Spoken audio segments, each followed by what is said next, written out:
केंद्रीय सहकार आणि नागरी उड्डयन राज्यमंत्री मुरलीधर मोहोळ यांनी मंत्रिपदाचा पदभार स्वीकारल्यानंतर ते आज पहिल्यांदाच पुण्यामध्ये आलेले आहेत। ही विमानतळ परिसरातली दृश्य आहेत।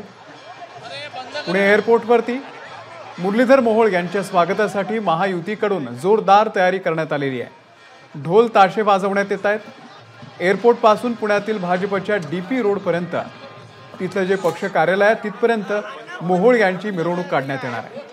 मला माझ्या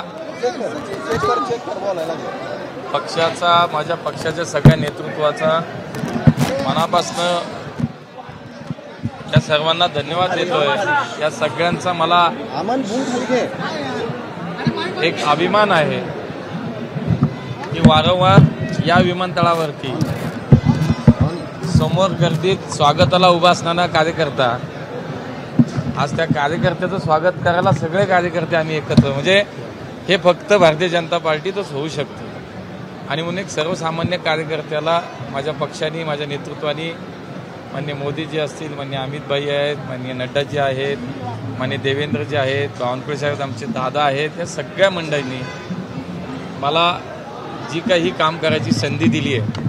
मला असं वाटतं की बूथ स्तरावरती काम करणारा कार्यकर्ता देशाच्या मंत्रिमंडळामध्ये काम करणार हा प्रत्येक कार्यकर्त्याचा सन्मान आहे, प्रत्येक पुणेकराचा सन्मान आहे की ज्या पुणेकरांनी आज निवडून देऊन मला ही काम करायची संधी दिली। त्यामुळे पुण्यात येताना, पुन्हा घरी येताना आमच्या सर्व सहकारी, आमचे सगळे नेते या ठिकाणी उपस्थित आहेत। मनापासून आनंद वाटतो आणि एक नवीन जबाबदारी, त्याचं भान निश्चितपणे या सगळ्यातनं माझ्यासोबत मला 100% जाणवतं।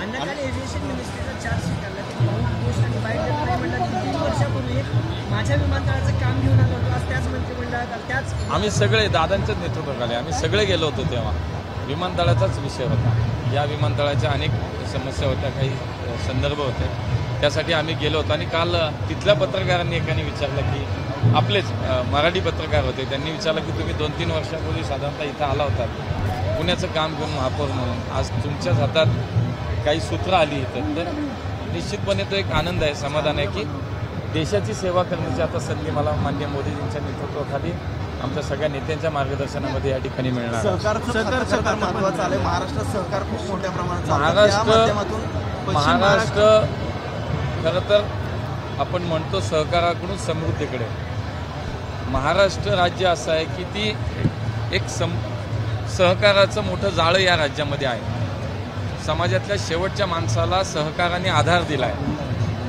आणि पुढच्या काळामध्ये आपण जर बघितलं तर देशामध्ये जवळपास 8 लाख सहकारी संस्था, त्यातल्या एकट्या महाराष्ट्रात 2.5 लाख आहेत, म्हणजे किती मोठं महत्त्व सहकाराचं आपल्या राज्यामध्ये आहे।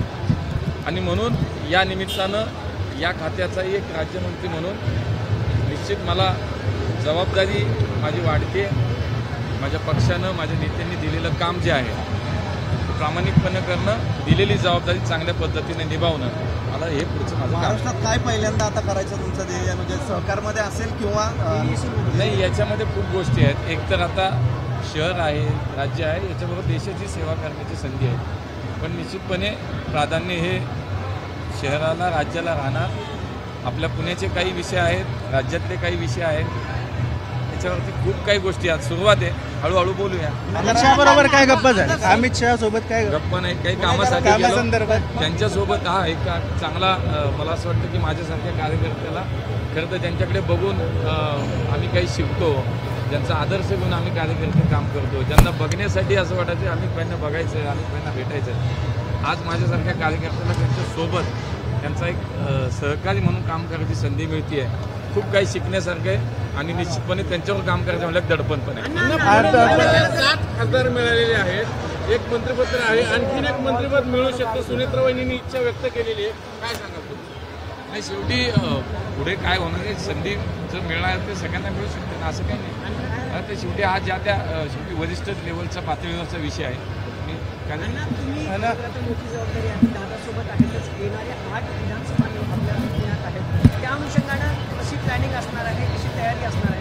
आम्हाला राज्यातल्या 288 विधानसभा मतदारसंघात महायुती म्हणून काम करायचं आणि पुन्हा आमचं सरकार आणायचं। तर मुरलीधर मोहोळ यांचं पुणे विमानतळावरती जोरदार स्वागत करण्यात येत आहे। एबीपी माझा, उघडा डोळे बघा नीट।